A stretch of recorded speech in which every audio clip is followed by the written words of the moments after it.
to be here. Oh, sorry. There we go. Recorded started. So I'm Mary. I'm with Insect Shield. I've been at Insect Shield since 2007. And actually, before being with Insect Shield, I worked with for the first company called Ex Officio that used Insect Shield.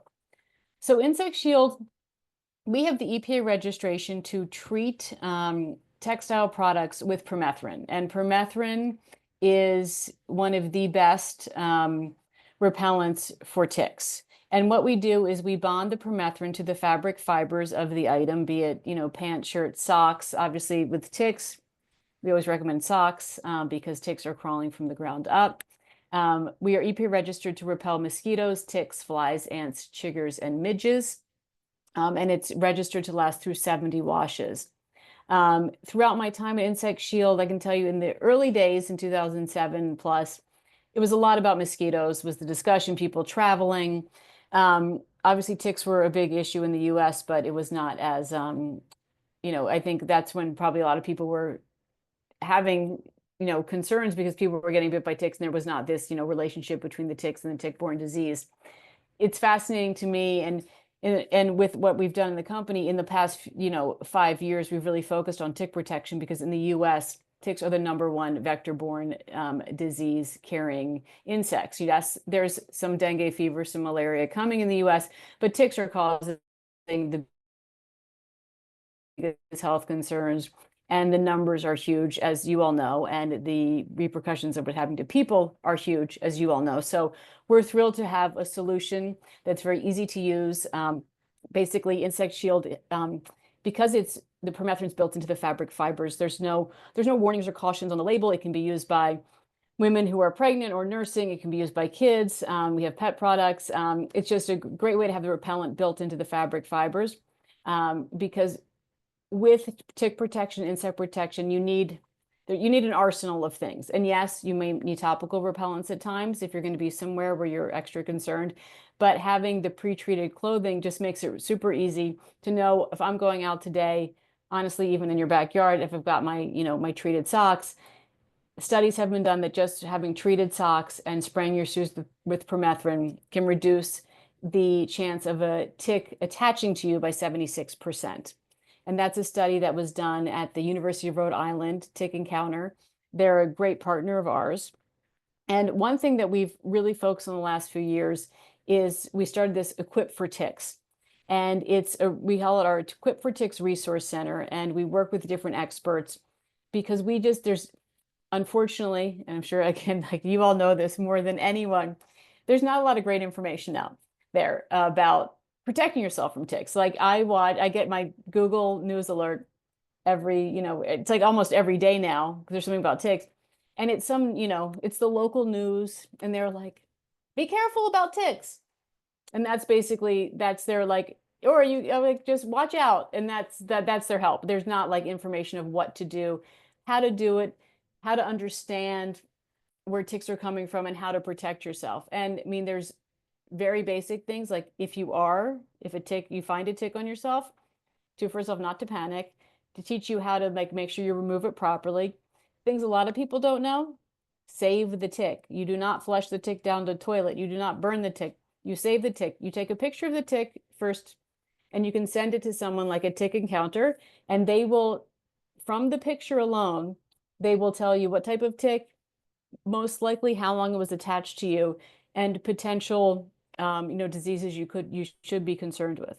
The other thing you do is you keep the tick, and if you are concerned, if you're not feeling well, or you get the rash, and again, not everyone gets the rash, which is really important to know, or even not, you got a tick on you, you just want to know what's going on, you can send the tick in for tick testing. We have a great video. We went to Tick Report there in Amherst, Massachusetts, and they literally take the tick, they freeze dry it, they spin in all this stuff, they extract the DNA and the RNA, and they can tell you what, if any, germs that tick was carrying. So if you do have something going on and you're worried, you can actually have that knowledge and information to take to your doctor and to show them. And the neat thing that they do, they save all of the ticks. And they were telling us throughout the years, people have come back and said, now maybe no one knew alpha-gal existed back then when they were first tested. Now they have that tick and they can say, can you check actually was that tick potentially carrying that? So it's like the more knowledge you have, I think the more our goal, you can be outside, you can, and still enjoy life, but if you have knowledge about how to protect yourself, protect your loved ones, and hopefully less people, end up with tick-borne disease that is, obviously life-changing for many and debilitating. So what I'd like to do today, so the first year I kind of just did an overview about Insect Shield. Last year I had a video with our like 5, I think, myths about ticks. And now we have our new tick expert. We're working with Dr. Brian Ledette, and he's out of the University of New York. It's like the forestry college. And we can do two, but one video that I really found interesting, he's come up, and he's delightful. You'll see him, but it's called, let me get this up here. He has this video, which is this one. Hold on a second. Let me get the right one on my YouTube. Okay, stop that from talking. Called the tick-borne disease equation. So again, this whole goal is the more we all understand about ticks, the more we know where to look for them, where to be careful of them, and kind of how it all works, like how they are, how they're feeding, how they're ending up carrying the germs or the viruses like Lyme disease, like the others. And again, the more we know, the more we can protect ourselves. So I'm first going to show this video, the tick-borne disease equation, and then I can show the other one. It's just a great video about kind of where to look for ticks. And again, a lot of this I'm sure you all have seen or you're aware of, but we find just having different experts trying to talk to us in different ways, you just learned a tip or two that's new. I was there when we shot these videos, and we left. We're like, this is so cool, because he says a lot of the same stuff, but in a different way, and just reminds you of what you need to do to be aware. So I'm going to get this started, and we'll make sure that everyone can hear it. I think I have to share I have to share sound. Okay. And then someone's gonna have to give me a thumbs up when it's working. And let's see if it's this one. We're sharing my screen. Okay, we're gonna do this. I don't know, we have an advertisement. Can you hear it? Okay, can you see it? Okay, let me skip the ad, sorry about that. Hi, I'm Dr. Brian Ledette. I'm an associate professor of disease ecology and epidemiology. If we can learn more about the tick, that will help everyone prevent themselves from suffering from a tick-borne disease. For years, I've been talking with folks about ticks and how to prevent disease, how to know about their enemy, the tick being the enemy. And I've developed what I think is an easy way to think about the whole picture of disease, tick-borne disease. And I'll highlight Lyme disease, but in most cases, the diseases share the same parts. And I've developed an equation for Lyme disease or tick-borne disease and many tick-borne diseases. And this equation breaks apart the critical variables or critical parts of the disease, right? So you have to have all these parts to equal disease. Those parts include the tick. If you don't have the tick, you will not have tick-borne diseases. With the tick, you need the actual host. Many tick-borne diseases require an animal or vertebrate host in nature, and that's where the pathogen, the bacteria, the virus hangs out and lives and then gets to you somehow through the tick. Then you need the pathogen, the virus, the bacteria, the protozoan. If you don't have that, you can have ticks, but they're not transmitting anything. You can have hosts. And then you can have the tick, the host, the bacteria, but without humans, you don't have disease. All humans could be eliminated from this planet, and the causative agent of Lyme disease, Borrelia burgdorferi, would still be out there circulating between hosts and ticks. It just wouldn't be a concern to humans. So with the tick, the host, or the reservoir animal, the vertebrate reservoir, the bacteria or pathogen, and humans, all those potentially produce disease. So when we're thinking about tackling or eliminating the disease part of that equation, it's taking apart each of the subcomponents or variables that add up to disease. And if we can do that through one or multiple of those variables, we have a better chance at reducing or eliminating disease in humans. Okay, so looking at our equation, it can be generally used for many tick-borne diseases. Often when we think about tick-borne diseases, we focus on Lyme because it is the most common tick-borne disease in North America. So let's look at that equation and break apart each of those variables that potentially lead to the disease. The first variable is the tick, right? With Lyme disease, not all ticks spread Lyme disease. However, ticks can spread multiple diseases. So insert the tick of the day there, and we can talk about what disease they spread and the components they spread. When it comes to Lyme disease, we're mainly speaking about the black-legged tick or the deer tick. So that's part of that equation there. The next part of the equation is the reservoir host. Now that differs from humans. Humans are not reservoir hosts. And why are we not reservoir hosts? Well, think about this. How many ticks do you have feeding on you at one point in time? I would say no right now. But often it is a single tick. And the likelihood that that tick is gonna bite you when you have Lyme disease, pick up the pathogen, drop off somewhere where it can then change into the next life stage, the nymph, the adult, and then find another human or host is not gonna happen. We're often considered dead-end hosts. When that tick gets on you, that tick's not gonna survive another day. But in nature, reservoir hosts are these small animals or vertebrates, medium-sized animals or vertebrates when we talk about Lyme disease, that have a lot of ticks feeding on them all times of the year, become infected and carry that infection for their life or a period of time, or they can reinfect other ticks, other non-infected ticks, because not all ticks carry disease out there. And those disease rates can range, right? There's some diseases in nature that are very rare. Less than 1% of ticks are carrying the pathogen. There are more common diseases in nature, like Lyme disease, where in some areas, 3/4 of the ticks can be carrying that pathogen. And that's all determined by these small animals with Lyme disease. We think mainly about the white-footed mouse or chipmunks. Birds as well can be reservoirs. And they're basically the vending machine for the tick-borne disease, right? You've got the ticks feeding on the vending machine, picking up whatever that vending machine has, and then taking that and giving it to somebody else. Moving across that equation, you got the pathogen. Remember, with Lyme disease, it is a bacterial spirochete. It's a very unique spirochete. I don't want to go into depth about how unique it is because it would bore most people. But when we think about other tick-borne diseases, that pathogen can differ, right? The Borrelia spirochete's a bacteria. That differs from viruses. That differs from protozoans. That differs from worms. I don't know if you know, but some ticks can transmit worms to people and other organisms.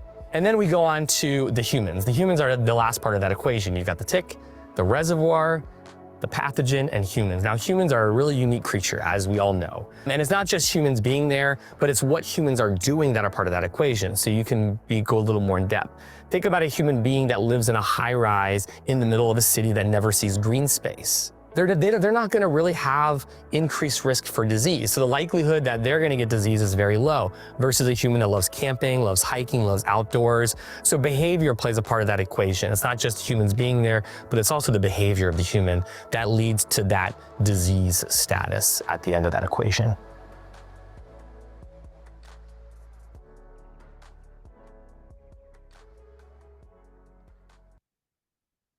Okay, I'd like, if everyone's cool, just one other video that he did for us that just talks more about like general tick protection. One thing I love about him is I actually did an interview with him, and he's very interesting and delightful. I said, do we need to, like, do ticks have a place? Because honestly, like mosquitoes, they transmit a lot of disease, and malaria and dengue fever cause a lot of harm globally. But mosquitoes kind of, they're part of the ecosystem. And I said to him, I said, are ticks part of any ecosystem? And he's like, maybe they were, but not anymore. So, they don't fall in that place, which I was very interesting because it's like, there are mosquitoes. If we didn't have mosquitoes, yes, they cause a lot of disease, but they're kind of they're fed on and things. But he's not a fan of the tick, and he's got some great information. So this one I was going to show after this, just essential tick protection tips, because he has other tips. I mean, obviously, like for what we do, obviously we're talking Insect Shield, Permethrin, but there's other things everyone can do. So if, again, like I said earlier, you have an arsenal, and the more knowledge you have and different things you can do to protect yourself and your family, the better that we all will be for preventing other diseases. So I will just show this one. This is just a couple minutes. Let me get this going. There we go. If we can learn more about the tick, that will help everyone prevent themselves from suffering from a tick-borne disease. So where do we get to the areas where it's really risky and your tick encounter likelihood goes up? A couple areas. The edges of your yard. If you have forested areas, areas where animals are traveling, that's where ticks are most likely to be and persist. Now, it's not to say a tick can't be on a deer, walk through a parking lot, drop off, and live there on the asphalt for 3 days before it dries out. That can certainly happen. But if a tick is on a deer, drops off in a forest, it can live for weeks to months, if not a year. So those are where we need to think about the likelihood of an encounter and large population numbers. So edge of your yard where animals are. It's important to know that ticks don't move a lot in nature. They don't go horizontally. They don't have a lot of energy. They only have 1 or 2 blood meals, limited resources. They can't go back and eat whenever they want. So they really conserve their energy. That's why ticks really stay within a very small vicinity of where they've dropped off on their last blood meal. Therefore, ticks have to hop on a host, a vehicle, like a mouse or a deer to get places. Where they drop off, they're constrained to survive there. So the prime locations they drop off where they will survive longer are the areas where you're most likely to encounter ticks. Edge of your yard, forested areas. If you're a hiker, certainly. You're going on trails, well, there's plenty of wildlife. Now, I always get the question, well, I'm told to stay in the middle of the trail. You can still encounter ticks in the middle of the trail. Less likely to encounter them there than if you're walking in the middle of the forest where the branches are, but it's not a zero. So when we think about risks of encounter for ticks, I want you to not think about, yes, I'll encounter ticks, or no, I won't encounter ticks. I want you to think about, is my encounter likelihood low or high or somewhere in between? And that's all about the environment you're in. So if you think about going to a park and going hiking, high risk, but the middle of the trail is lower risk on that continuum than in the middle of the forest where all the animals are traveling.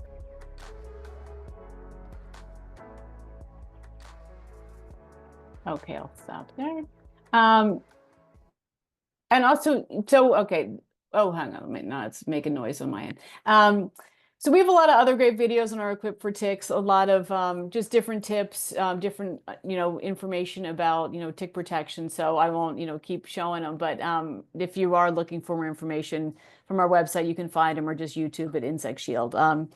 So, I mean, I guess a couple of the things I was thinking about just, with permethrin and the way permethrin works for ticks. And what happens is a tick may crawl up, like it might crawl onto, like, say you have a treated sock, it might crawl up there. But what happens is they consider that they get they get hot feet. They get extremely uncomfortable. And we have videos, and we've seen it in real life, where a tick starts crawling up and they're just like, I need to get off, because they have, their little legs are just kind of like, get me off. If they end up staying on the fabric, they will die. But typically what'll happen is they'll try to remove themselves, as quickly as they possibly can. But what they've also found in other studies is if the tick, say, gets past the treated sock, it's so disjointed. It's so the kind of the hot feet and the disruption to its kind of nervous system, they won't attach. So even the CDC, there was a group that did some studies there, and they found that even just a tick, if it still got through it, just that exposure of like a 5 to 10 second exposure to permethrin, the likelihood of attachment dropped dramatically, because they were so, uncomfortable after being exposed to permethrin. So the basics that we recommend for ticks, for tick protection, is obviously, so again, ticks are always got to think from ground up. And one thing that to remember is, if you're in the yard gardening, or you're, we work with a lot of like hunting companies, like you're laying down. So it's not always just the feet, it could be the whole body. But we have like a spray that you can buy, permethrin spray, and you can buy permethrin spray from many folks if you go to your local outdoor store. And that's something great for items that you cannot like treat permanently, like shoes. So like once a month, I grab our shoes that we, especially when we're are kind of hiking more outdoor shoes, spray them down. It lasts for pretty much like once a month for, you know, items that are not washable. For washable items, if you just spray them yourselves, it'll be 4 to 6 washes. If you do something like Insect Shield, ours is, like I said, is registered for 70 washes. You can also, we have a service where you can send your own clothes in. So if you don't want to buy like pre-treated clothing from us, or you have your own items that you'd like, we have a program where you can just send your stuff in and we treat them, and it all happens in North Carolina. So I feel like I'm kind of babbling, but so I don't know. I would like, do you want to just go to questions? Because, you know, I know some of you are new to Insect Shield. I'm happy to answer anything. Some of you have heard of us before. Is there anything I can answer just about kind of permethrin and how it works and a way to help protect you and your family from ticks? Yeah, I guess I'd just be curious to know, are some of you new to this product? And so you would like more of a basic tutorial about permethrin? Anyone? We have hunters. We're used to the ticks. In fact, my husband just got bit a few days ago. But I would like to know more, probably a little bit about Insect Shield. I don't think I've heard much about it. Okay, yeah, I know. I mean, that's why I try to, like, you know, we have our information. I try not to be like too commercialized. But yeah, Yeah. okay, I'll give you kind of the full background. So in 2003, we got our EPA registration. That was about a 5-6 year process, and it all started with the military. So in permethrin's been around itself since 1979, and it's been used by people who were traveling. Eventually, was used by the military, and what they were doing is they were giving soldiers what they called the shake and bake. They were giving them a bag of permethrin. I mean, they were giving them permethrin and then a big bag. And they were like, okay, put your uniform in this bag, kind of shake it around, and then lay it out to dry. And what they discovered, so they knew, so again, permethrin is our active ingredient. We did not invent a new repellent. We invented a way to get the permethrin bound into the fabric fibers. So what they found is the soldiers doing this method was very effective. What they also found was most of them only would do it 1 or 2 times because it was just a pain. You know, you're out there, I got to get the liquid, I got to shake it, I got to let it dry. It's not working. So they were like, we need a permanent solution. How can we get this permethrin into the fabric fibers and the uniforms just have it? And a couple ways to think of it. Nowadays, you find sun protective clothing, moisture wicking clothing. These are all different fabric finishes that are put on fabrics to make them more functional. So it's very common to have these types of finishes on fabric.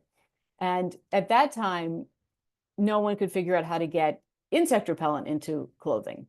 One thing that often came up with that was people are like, well, why would I want to wear clothes with insect repellent? Insect repellent's gross. I mean, I get it. I spray it. It smells. It gets in my eyes. My kids hate it. So it was kind of this like change of philosophy, like, okay, how do we get the insect repellent into the fabric fibers? And it loses all of those negative aspects. There's no reapplication required. It doesn't get in your eyes. There's no way to misuse it like you do with liquid repellents. And again, I mean, a caveat there, we do sell a liquid permethrin to use on items that are not treatable. So back to the Army. So they put a call out to the textile industry, and I worked a lot, some in our work with the Army. And I mean, a lot of innovations come from the government. Because someone's like, okay, we need to figure out a solution, and the government's like, okay, we want to support this because a lot of times it's going to help what folks are doing, and then can go into the commercial sector. They put a call out, and after many years, Richard Lane, who is our president of our company, he's since passed away, unfortunately, but he was a textile chemist. He actually had worked for Ralph Lauren for like 25 years doing textile chemistry and dyes and bonding and on all sorts of things in the world of textiles. And he figured out a way to bond the permethrin into the fabric fibers. And the original EPA registration was actually for 25 washes. And the thing that was interesting, it's the first time the EPA registered like a non-liquid repellent. So, I mean, for example, I've got my socks here. Like in the world of the EPA, these are insect repellent first and socks second. So there's a lot of, in the beginning, early days of going, okay, we have, how does the EPA categorize it? Because most of your textile finishes like UV block and those are not registered by the EPA. So it's a whole different set of hurdles that we had to jump through to get the registration. Eventually as we continued to work on our process and our procedures, we got the registration to last through 70 washes. So in that time, besides that we sell our own treated products under Insect Shield, and actually, Judy, because if your husband is hunting, like Bass Pro is a big partner of ours. So Bass Pro uses our technology and they put the Insect Shield into their hunting gear. We work with companies like LL Bean and Columbia Sportswear. So a lot of hunt fish folks that are outside, they're adding that to their products to help protect what people are, to help protect the users of the product, because I think people are getting more and more familiar with having textiles that do something, things that keep you warm or keep you, help you, or keep you cool, or again, like, the sun protection. So it's all kind of in that world, but because we're EPA regulated, we have different, kind of different bar that we have to cross. So, everything has to have a certain label on it. There's like the language on the back of our items. It's kind of like the back of a can. But the beauty of Insect Shield is the back of this, it just says like how to store it, how to dispose of it. It doesn't say warning, caution, be careful, don't get in your eyes, don't do all these things. So it's just built into the fabric fibers. And on that same note, people, like from what I was saying earlier, ew, why would I want to wear insect repellent? That seems like something's wrong. My background's more on the textile side, and I say, okay, my orange shirt here, I'm not expecting to take this shirt off and be orange. I think we all had an experience when we were probably a kid and, your mom like bought some like kind of cheap t-shirt. You got some like weird, like, or some jeans or something, and you took them off and all of a sudden you're like, oh my gosh, I'm blue or something, and that's, so jeans have some different kind of dye stuff, but we're not expecting the dye in our items to come off onto us. So permethrin itself is bound into the fabric fibers in the same way that the dye stuff would be bound in. So it's not like you're not, there's nothing leaching off onto you. So on that note, the 70 washes, the EPA, we had to actually show them effectiveness through 100 washes. And then they said, well, we think about 70 seems right, because there's different fabrics and different items. And that's kind of a lifetime. Like if you wash something 70 times, I mean, eventually we all have our favorite t-shirt you wash and it gets a little thin in a spot. Eventually there's a little hole. You're losing fiber, you're losing, or it's fading. So within that, eventually just that abrasion of washing and wearing an item that many times, you do lose. So it's not like it's all gone at 70, but you're losing the fabric. You're just losing enough of it that we can't claim the full effectiveness. So that's something to consider. But I lost that thought. So it's in there. So I don't know. So is that kind of an overview? But Judy, do you have any specific questions? Because it kind of helps me if you feel like I just kind of keep on yapping. Yeah, that's fine. Yeah, understood. Of course, my guys always use permethrin and spray them on their clothes. Yeah. Socks, though, I'm not sure. So. Thank you. Great. Yeah, no, oh yeah, no, that's excellent. And yeah, and that's the thing. And we recommend like in permethrin spray is great. The nice thing with some things like Insect Shield or socks is that if there are items, you don't want to have to kind of, you have it permanently in there instead of having to reapply. But we support all permethrin use. Okay. Thank you. Yeah. Dee? With heat and sweat, the body's not actually absorbing it? No. There's not, it's the same way again, like if you're wearing, your active wear, it's bound in there into the fabric fiber. So it's not coming off on your skin. And actually one thing we had to do for the EPA for our original EPA registration was a biomonitoring study. And what they did they had they had a group of people, and they had one that they put on like an kind of like an undersuit, and then they put on like their insect shield, their permethrin treated clothing, and they did heavy activity to sweat, and then and to see like what would happen if they're just from the abrasion or moving. That was one thing they did. One thing was they just wore permethrin treated clothing, and they checked their blood before and after. And through all of those, there was no increase in the amounts of permethrin like in their systems. The other thing to note, which is actually very important, is that the reason permethrin goes on your clothes or on a textile is it needs something to hold on to. Liquid repellents, topicals like DEET or Pickardin, or any of those, which again, if you're somewhere, you exposed skin, recommend, always, using topicals. They typically, a lot of times, especially like they're a lot of reason like they're often greasy or have like a petroleum base is they're trying to stay on top of your skin for as long as possible, and they work through vapor pressure. So they need to be there to have this kind of effect, and eventually they will absorb in. And there's been studies that they do just fully absorb into you. But permethrin, what would happen if I took my can of permethrin, I sprayed it on my skin, nothing would happen. There's no danger. But there's nothing to hold on to, because the way that permethrin works, it doesn't work with those kind of petroleum bases. So it would absorb in, and it would pretty much come out in my urine within 24 hours.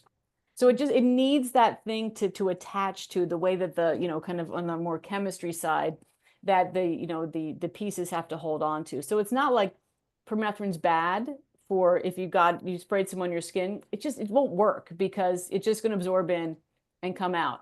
Where that's why a lot of times, unfortunately, with liquid repellents, and we all think can be so yucky. I bought one last year, and I just had something else because, again, I live in North Carolina, and in the summer it's gosh darn hot. Like I can't be fully covered in my clothing, so I have my insect shield and maybe some of my exposed skin. I have to treat. And then I got this one, and it was so smelly and sticky and gross. And my husband's like, "You smell? Like, what did you spray?" I'm like, "I don't know. I want some other one." And I'm like, "This is not working," because this is like so. It's like that's the thing to keep in mind. So those liquid permethrins, that's why or liquid repellents, a lot of times they have that really greasy, because if like it's kind of a barrier to not absorb, because they don't want to absorb too fast, because then you have to keep reapplying. And if you have to keep reapplying, you might not think it works, because you're like, I was only out for a couple hours and I got bit. Like that's a bad one. I'm gonna, not use it. So it doesn't have any smell at all? there's no odor. And that's actually why a Wow. lot of hunters like it, because there's Yeah. no odor, because in the hunting world, there's definitely scent is a big issue. Yeah. And it works either on synthetic fabrics or cotton? Yes, cotton, synthetic blends. The only thing it does not work on is dry clean only, which Oh. typically we're not worrying about the dry clean only items Right. when our active wear, but dry cleaning, because it will remove, dry cleaning will remove, anything from a lot of finishes. So. Isn't permethrin used for lice and scabies Yes, treatment? excellent. Yes, and absolutely, it's actually used in lice shampoos and scabies and different things. So yeah, it's not. It's the same. Yeah, people are like, "Oh, I'm putting that on me." It's like, well, yeah, if you have lice or these other things. So it's a very commonly used and very well known, and it has an excellent safety record. So again, like that's where we are like, well, we didn't like make a new repellent. We just figured out to get a repellent that's been around for a long time and have it stay in the fabric fibers. So you have, an extra function to your apparel and your outdoor gear. I have a question about when you spray an item, but you don't wash it. How long does it last? Yeah, it'll last. I mean, I don't know if we've done like exact studies on that. It'll last. There's two things to consider with that. One is how you're using it. Is there a lot of abrasion? Are you being like super active and just, moving around a lot? And it's just, we What talk. about if it's just sitting, If it's just sitting, it really shouldn't. There's a shelf life study that was done with permethrin treated products. And this was more of the factory though, like not done just with your own spraying. But they actually, it was done through the Army, and actually they wanted to see the shelf life, because say they had uniforms that were sitting for however many years, because they have to make so many different sizes, and they actually found after 10 years there was no decrease. So it's the one thing though to consider though is UV. UV does degrade, like it degrades anything. If you have, again, if I took this shirt, I left it outside for the summer, it's going to be a lot lighter orange by the end of the summer. So UV, like anything, will end up like if the dye, if that color shift has happened in the dye stuff, it's also going to have, affected the permethrin.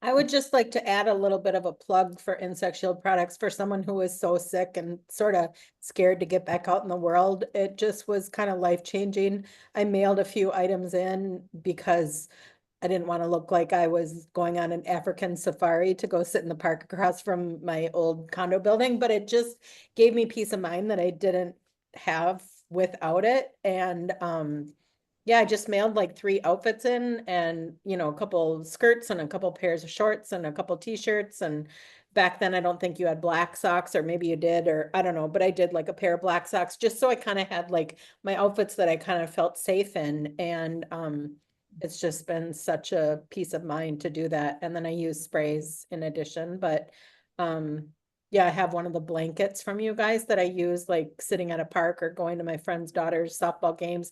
But then I use your spray, and I spray my hammock that I use at the park. And, so I kind of like do it in tandem.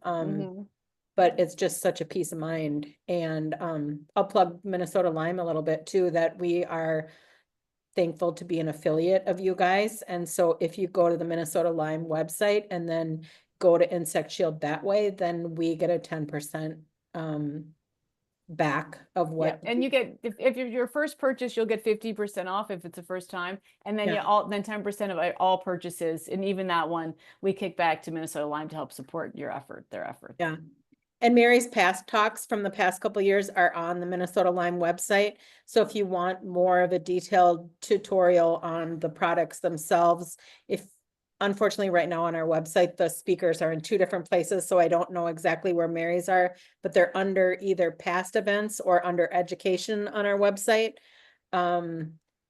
Sooner or later, we'll clean it up and put it all in one spot. But if you seek out Mary on our website, the past 2 will be on there, and then we'll add this other one once we get That's that. great. posted. Yeah, and like I said, and we have like so many videos on our YouTube channel, which you can get to just from insectshield.com. There's a little like YouTube, little picture that you can click on, and just like, and the experts that we've talked to, and just folks around the country talking about. We do some interviews with people that have had Lyme, other tick-borne diseases, but also a lot of it just information of like, okay, I got bit, or there's a tick on me, or how to protect myself from ticks, or my dog, just, as many topics as we could find to just help just spread good, solid information. Because unfortunately, I'm sure, there's just not that much out there. And like I said, when I click on some link of like, oh, they're talking about like tick protection on, that local news, and they're just like, yeah, and if you have the bullseye rash, and if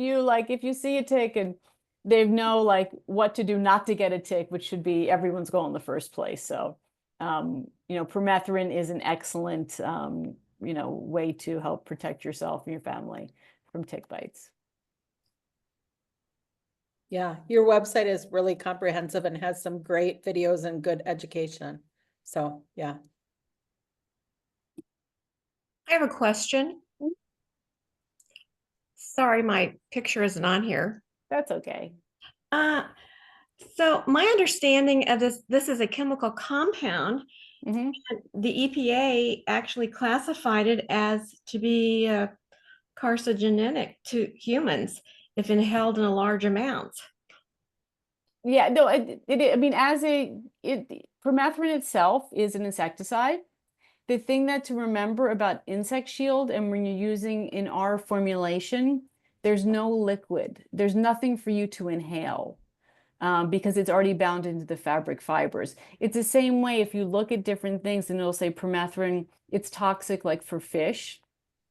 Absolutely. Right. But also, but like a Coca-Cola is toxic to fish. So the thing to remember is that's the other part of Insect Shield is that there's no liquid. So that's why it has the category 4 rating for this is for the pre-treated. Again, if you're wanting, like, if you're going to spray your own stuff, you do have liquid that you're contending with, and you want to be cautious of how you're spraying it and using it.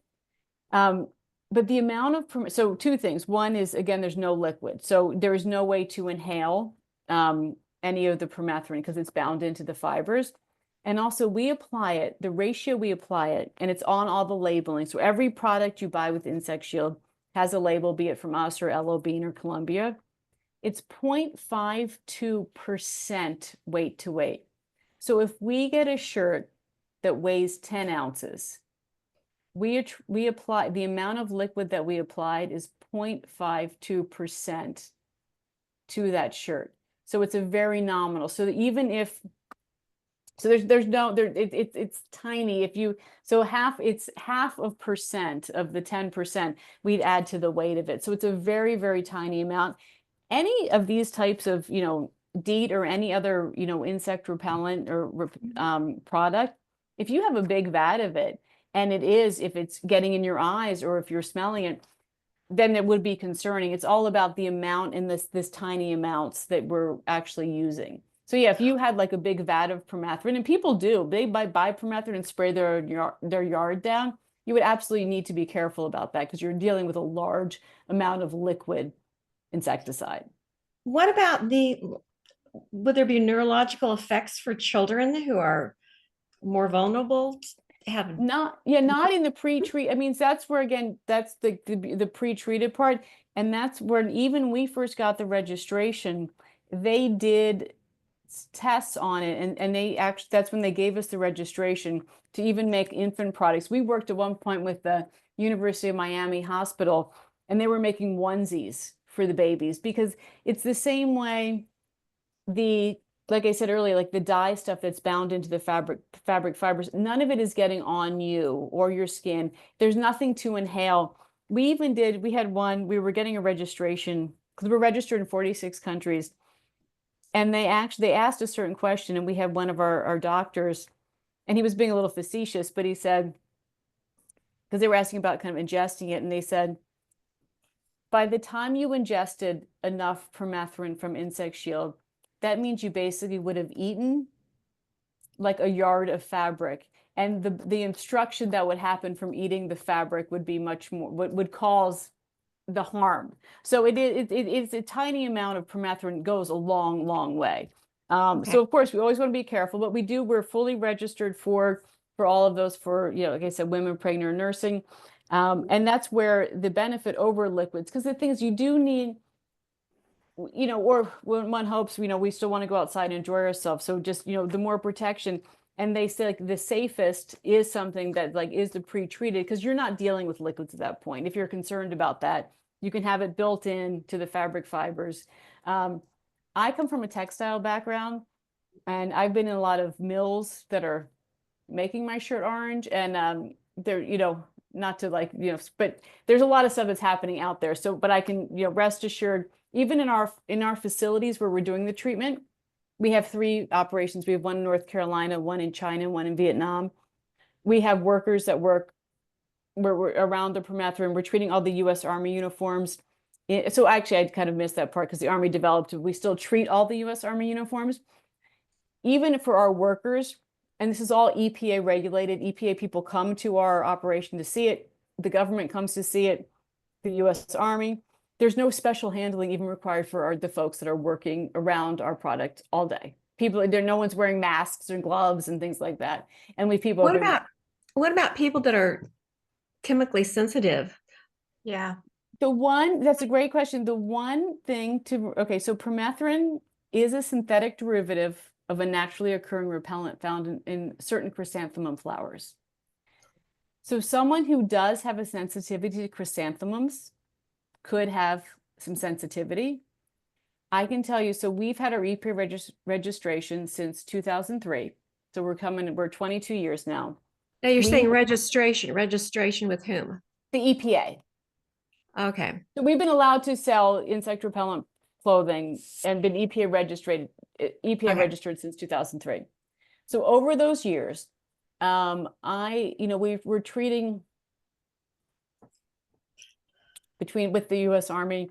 I mean, there's times we're doing, 5 million plus 8 million pieces a year.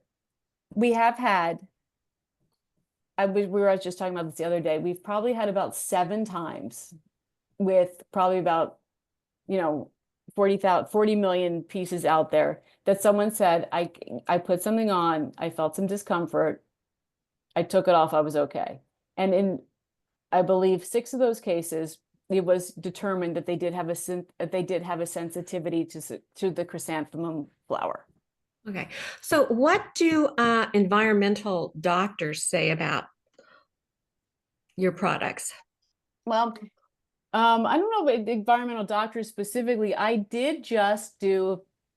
was just on the oh gosh, what's it called? There's a gardening. I did this NPR gardening show, and he does only organic gardening.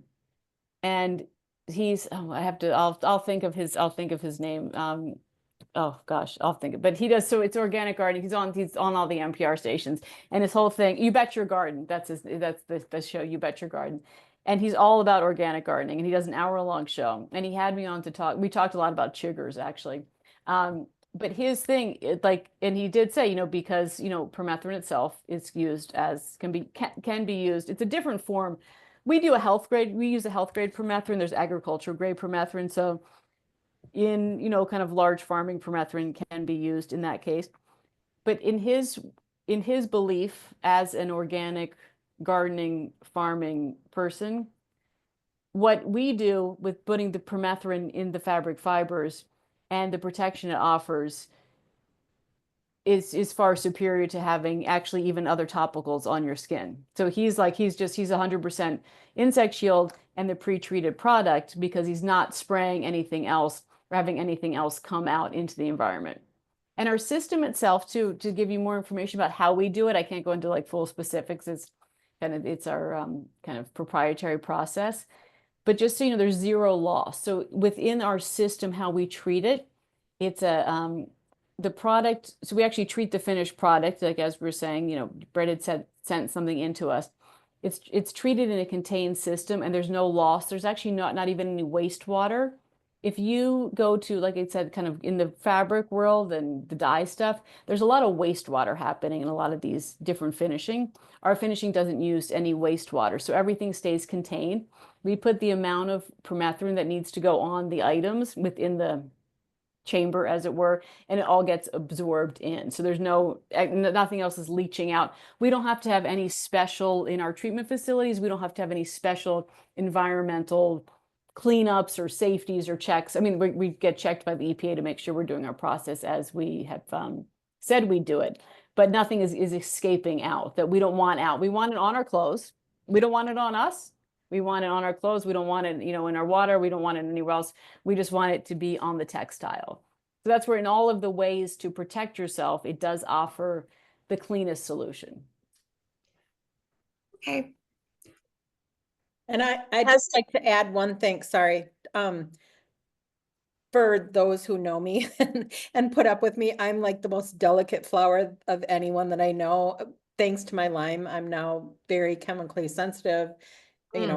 My nose twitched, my eyelid twitches if I get around someone with perfume and stuff on, and I've worn Insect Shield for years and never had a problem. Not to say that you won't, but I am super sensitive and I've never had an issue at all. But I think that is that has to be an individual thing. I mean, everyone's so different. Well, that's why I said not to say that you wouldn't, Right, but I'm right. just saying, Okay. of the people that I know, Uh-huh.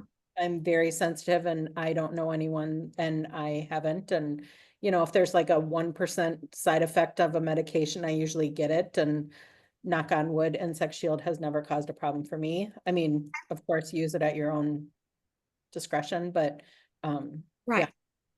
Okay, thanks. Mary, do you know of other individuals that have multiple chemical sensitivity that have been able to use your product?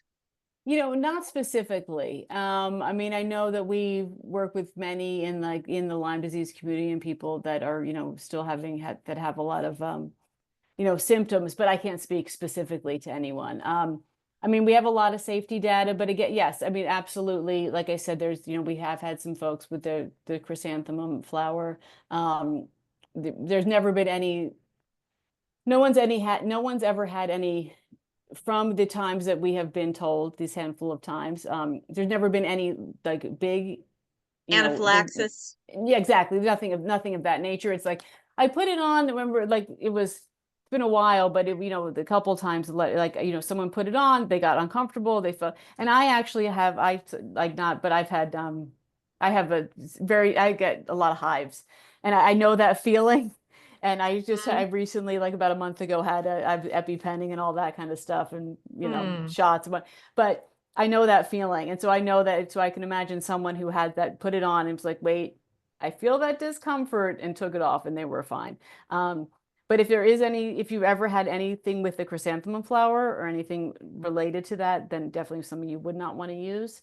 But no, it's tricky because, of course, we want to be careful what we're using and how we're using it. And then it's that fine line of, but I want to like go outside and, and be able to do stuff and be protected. So absolutely, like, or, talk to your doctors. We're not making any like health claims in that way. But it has been very effective and given a lot of comfort to many people that have suffered through many tick-borne disease. We've had the Minnesota Lyme now 19 years, and from day one, I am a big proponent of prevention, and it was back when it was Buzz Off. Yes, that was our first name. And honestly, I push every single meeting the use of permethrin, and I have never heard from anybody in the 19 years of anyone having a reaction to Insect Shield clothing ever.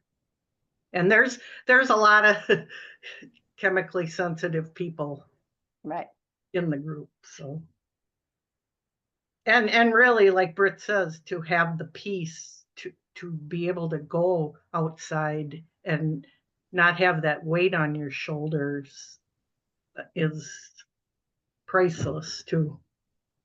Yeah, and I think too, there are many repellents that do, because like I said earlier, a lot of the topicals that they're smelly, or they have or I've had, how many times have we all put something on, and then suddenly like we start to sweat and it gets in our eyes and your eyes start burning, and that's just like, if I'm putting that on my skin, it's making my eyes feel that way, like I'm very uncomfortable with the whole situation. So yeah, we want to offer something that can add some peace of mind, and it's figuring out a way to hopefully still get to enjoy being outside and not be nervous about getting another tick bite. But permethrin does have an excellent safety record. There's a lot of data on it.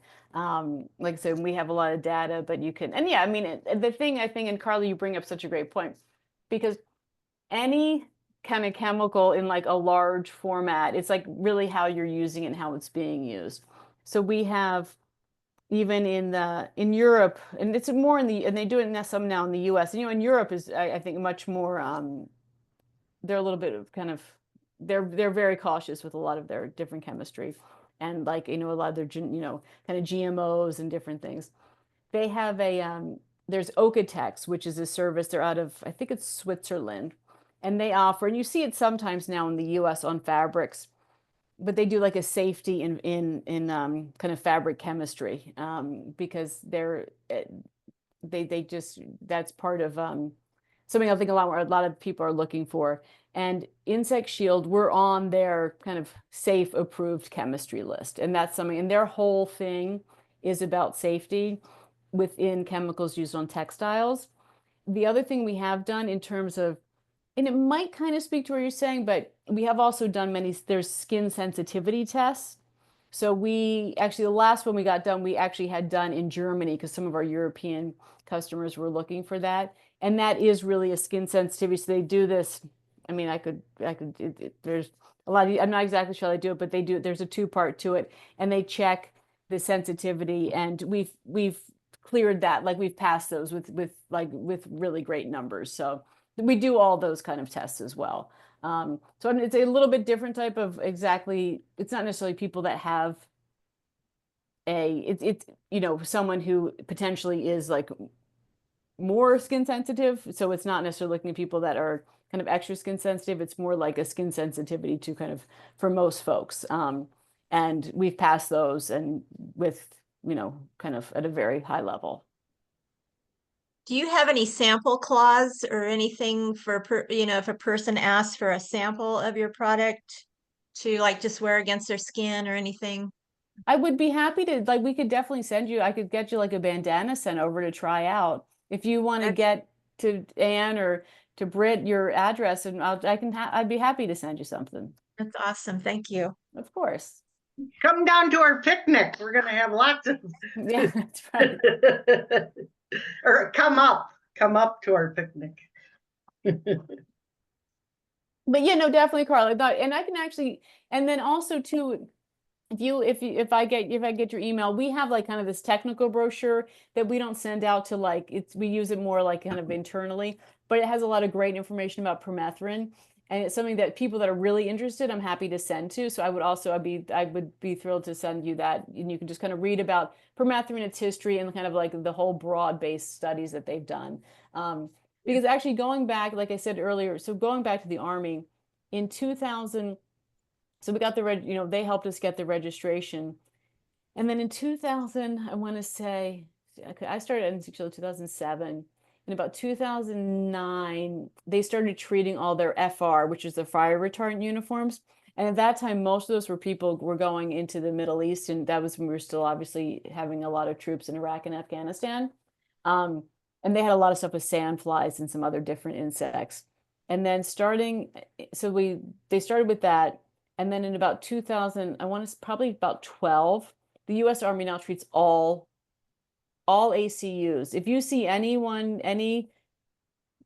soldier, you know, you walk, you know, often in the airport or you're out and you see someone in their general ACUs, which is their all combat uniform, their everyday wear, they're all permethrin treated.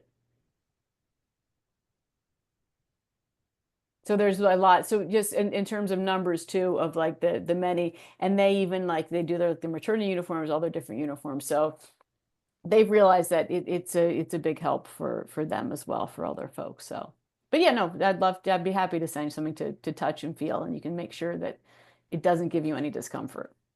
Thank you. That's what, when we used to meet in person before COVID, I always had a table set out so people could touch and smell and just check it out. There is, no odor and. Wow. And Mary, am I remembering correctly that part of the reason that it was that the government wanted that is because the number of people at West Point getting Lyme and other tick-borne illnesses were kind of off the charts? You do, yeah. And this was before. So this was actually before we even got the EPA registration. When they were working on some of the just initial kind of trials and tests. Up at West Point, as you all know, is upstate New York. They came upon, like they were having, and this is actually, and kind of Lyme disease was known, but kind of not, you know, but they knew something was going on with the ticks and causing this. So the early 2000s. And what was happening is that when any of the cadets were getting sick from a tick bite, just losing like 2 weeks of their time, they would have to kind of start again because they can't, just with the way their program was working. So actually, before we have even had EPA registration, West Point was having us treat all their uniforms. And then it dramatically decreased. So like they went ahead and were like, let's just treat them all beforehand.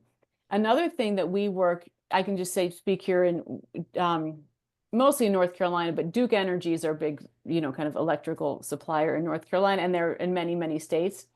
And we do actually a lot of treatment for companies like that because utility workers outside, doing things. And what they do right now, I think they've been doing it's about 4 years now. They give everybody socks, and then people are allowed to send in their uniforms for treatment. And because in that whole safety world, and I do some stuff in that, if anything's OSHA reportable, so if someone does get a tick attachment and has to go get an antibiotic, all of a sudden it's a reportable. And for the safety professionals of these companies, because they all have a health and safety, you know, manager, and they're pretty big up there. And I go to these safety shows, and like that's a huge part of any of these companies is the safety of their workers. Tick-borne disease in certain areas for Duke Energy was like their #1 reportable. So if the company, you know, so the CEOs and they're like, okay, what's happening here? We can't, we know our #1 reporters, these tick bites, what are we going to do? And since they started treating and using, you know, permethrin and other, and Insect Shield, I think it's dropped down to like 5th. So, I mean, unfortunately, not every employee always partakes in the operation, but they saw a dramatic decrease once they started having their employees use that. And those are folks that are just working outside. I mean, they're all outside all day, and they have no choice of where they're going and meandering around. Do they see that be effective with mosquitoes as well? Yes, absolutely. I mean, the mosquito thing now in the US, it's kind of more just a nuisance, but they absolutely, yes. I mean, it works really well against mosquitoes. One thing to note, if you are using Insect Shield, mosquitoes may land, but we're about bite protection, because since mosquitoes can fly, what we've seen and we've observed many times, and many people have, they might land and then they're like, I need to get away. So it's kind of like they come and someone's like, but one lands on me. I'm like, well, did it bite you? Because they can absolutely bite through clothing. So, or they'll get close and they'll go away. The thing with like ticks and ants and like chiggers, crawlers, it really gets to, because they can't get away fast enough. So a lot of times they'll come in and you'll see them. We've got a great, actually this guy sent us an email and he's like, I have this video, can you share it? And he had his Insect Shield shirt, and I think he like actually like took a tick. He's like, I found the tick, and he put it on. He's like, I stuck it on, and it just like, and then he videoed it, just like kind of like it crawled, and then it kind of like turned around, and then it like kind of turned itself on its backside, then it fell off, because they can't get away. So that's where mosquitoes are kind of like, ah, and then they go away. But with the crawlers, they're out of there. The mosquitoes are carrying the bacteria too, though, right? Well, I know. I mean, they with malaria and dengue. That's more of what kind of the knowledge I have on mosquito carrying stuff. West I Nile, the thought- big And thing. West Nile and Zika. Yes, they carry a lot I of thought stuff. they could draw the blood and carry the Borrelia as well. I know. Yeah, they may. I'm not sure about that part of it. Okay.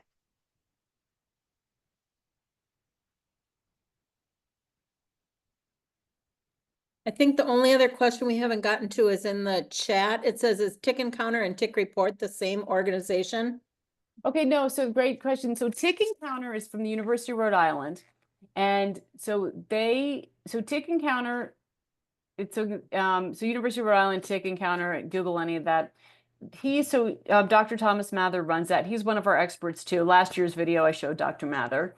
And he's a professor. And he's the one, like you've said in the picture, and like he'll answer you the next day. Tick Report is out of University of Massachusetts, and they're a service that will do the tick testing. I believe Tick Encounter also recommends, if you want to actually test the tick report, there's Tick Check. There's many different services that do the tick testing part of it. There's a lot of, if you Google it, but Tick Report's one that we did the video of, so it's kind of interesting to see how they actually check the DNA of the tick to see what's in it.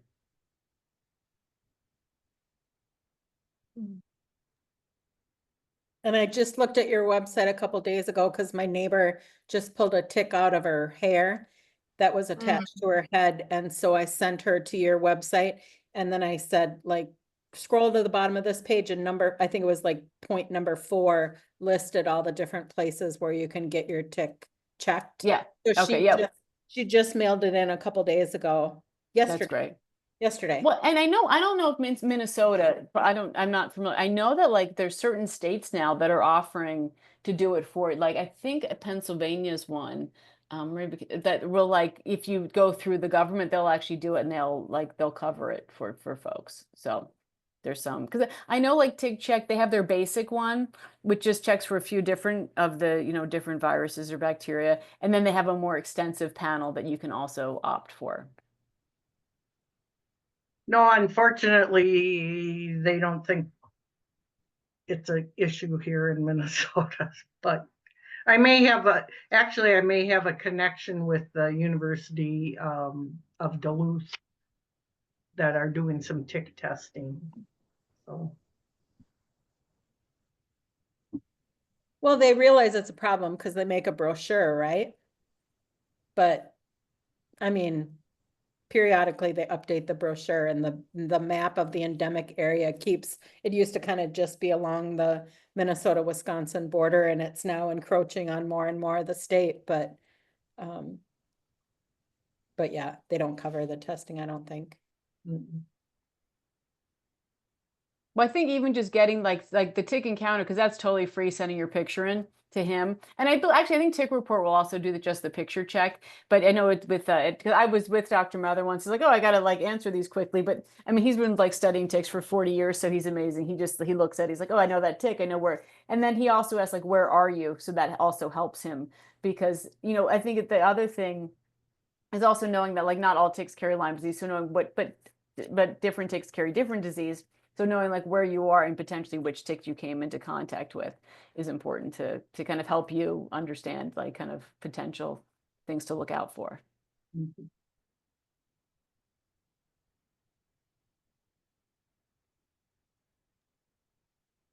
I had a question. Wondering what are the most important types of clothing to get treated? Yeah, I mean, I think, well, for ticks, again, for ticks especially, we're always going from the ground up. So, spraying your shoes, wearing socks, and then pants. I mean, because the one thing with ticks, they do crawl up, but so they can really get on some tall grass, and depending where you're walking through. So your bottom is the most important for ticks. Obviously, like with our clothing, though, the more you have, the more permethrin you have on. So if you have a full outfit, there's just that much more repellent you're wearing. But for ticks, if you're starting from the ground up, that's the best way to protect. And there's a lot of stuff of, ticks. They're tiny and they don't have eyes. So they're not moving around all that much. They're staying kind of as close to the ground, as close. And a lot, they're really just going for something with blood. That's why like mice, it's really more the small rodents too. There's like the deer are an issue for when they're an adult stage tick. But for when they're growing from the larval to the nymph, it's the smaller ones. So that's why they're down on the ground, because they're going for the small mouse, the squirrel or the raccoon that's running around. So if you're walking by there and they're like, okay, something's happening, I can sense some blood, they're going for that lower area, because that's where they're close to. So definitely the bottom up. And again, so the study that was done, and it's on the Tick Encounter website at University of Rhode Island. That's when he used, I think it was treated shoes and socks. And they had people like in a room wearing, I mean, they grew their own ticks, so they knew the ticks weren't carrying disease, but they did a study. So they put ticks on people. It was actually like a people study. And with the treated shoes and socks, it was a 72% chance, a 72% reduction in actually tick attachment. Again, so the ticks might come up, but once they've gotten even just crawling up the sock, and we have some tall socks too, so the taller the sock, the better. We also make some gaiters. So it's just stuff that's down in that area. That's mostly like where the ticks are. But to keep in mind, are you gardening? Are you hunting? Are you kind of like more down in the ground? And, if you're laying down, or you're just like, that's what happens with a lot of hunters, because they are laying, their whole body is there. So they want the full, make sure their shirts are also protected, because their shirts are down. And one other point on that, when we didn't have a spray in the beginning years, because we were just doing the treatment. We were working with the Appalachian Trail, and we were doing some like PSAs with them to help them with the folks that are coming to hike the Appalachian Trail. And we were talking a lot of permethrin, and they were like, well, we have a problem because like, people their shoes and their backpacks. What's happening with the backpack, not realizing it, you're putting your pack down. Mm-hmm. A tick was getting on, and then all of a sudden you put the pack on, and the tick just got a free ride up, and they're like, but wait, I found a tick in my head. I thought they started at the bottom, but it's like, well, it was on your bag, because they were putting them down. So those are kind of things too to remember. Like you might not be like lunging down, but disc golfers, we do some stuff with them too. Like disc golfers use these bags and they put them down. And so we did a lot of work with them. Like, okay, well, spray the bag because you don't want to have the bag down. A tick happens to get on the bag. you put the bag on your back, all of a sudden the tick's there. The tick's like, oh, something's there to feed on, and then they move. So it's like that's the more kind of understanding of kind of how the tick behavior helps you kind of understand how to protect. But definitely the sock at the bare minimum, spraying your shoes and wearing treated socks is a huge advantage. And they have hats. Yeah. Insect Shield has hats and bandanas. Exactly. We got the blankets. You're saying we have scarves, shirts. We have everything. You can send your stuff in. Yeah, I mean, really any textile item we can treat as long as it's not dry clean only.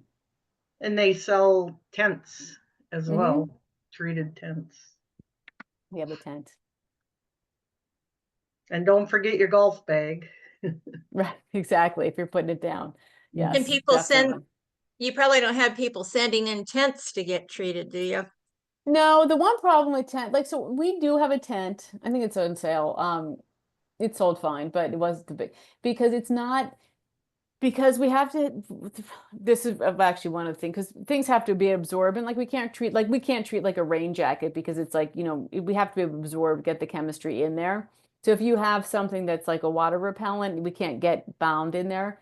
So for the tent, it was more of just a sun and a bug tent. Because we can't treat items that don't absorb. Well, they probably have waterproofing on them too. Right. So what we did for the tent that we made, the body of the tent, we did not put waterproof on. The rain fly has waterproof, doesn't have the insect shield. And then we actually sewed a double bottom. So the bottom of the tent is 2 layers. So the top layer has insect shield, the bottom layer has water repellent. But so the concept is there, but because a lot of people are going out, they need like the rain protection. So it's really more of a sun bug tent. It's like it'll deal with a little bit of moisture because it has a big rain fly, but it's like if you're caught in a storm, it doesn't have that full water protection that you want if you're really out there. If you're caught in a big storm. Yeah, it's not right. Yes. We're marketed as more of just like a car camping kind of like, or the kids are in the backyard kind of tenting, camp inside the tent. Well, the one thing that I appreciate you added a couple years ago was like kind of gauzy scarves that you can wear like as a fashion scarf, but like if you ended up going somewhere you didn't know, you could pull it up over your head, or like that just kind of seems like a nice women's addition that you can just, kind of throw it on with any outfit and dress up and then just feel that security too. Exactly. I mean, and they're just a huge piece of fabric that's treated. So even draping it on your lap or sitting outside. Yes, no, they're very handy for outside. And even for like, that's where even mosquitoes too. They really make it.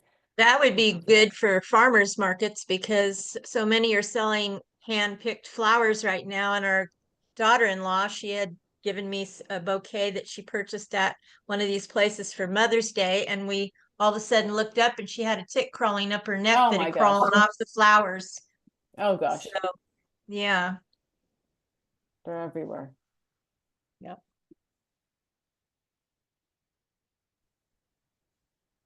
Good. Well, do we have any other questions tonight? What time is it?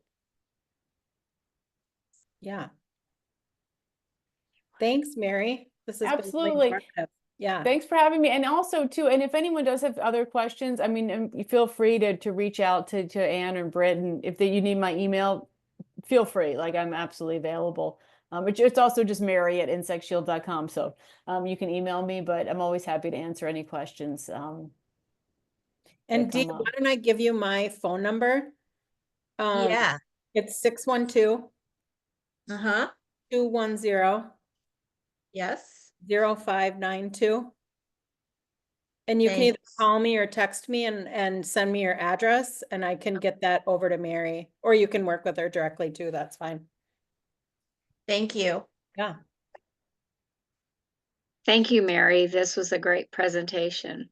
Thank you so much for having me on. And like I said, I'm happy to be here. And if there is anything else that comes up or information you need, feel free to reach out, any questions about it. So I hope you all, are good with your journeys, and glad you all found each other to help support. So I'm glad we can help as well. Thank you. Yeah, Thank you. thanks so Thank much. you. Thanks. Sure thing. Really learn something new every time too.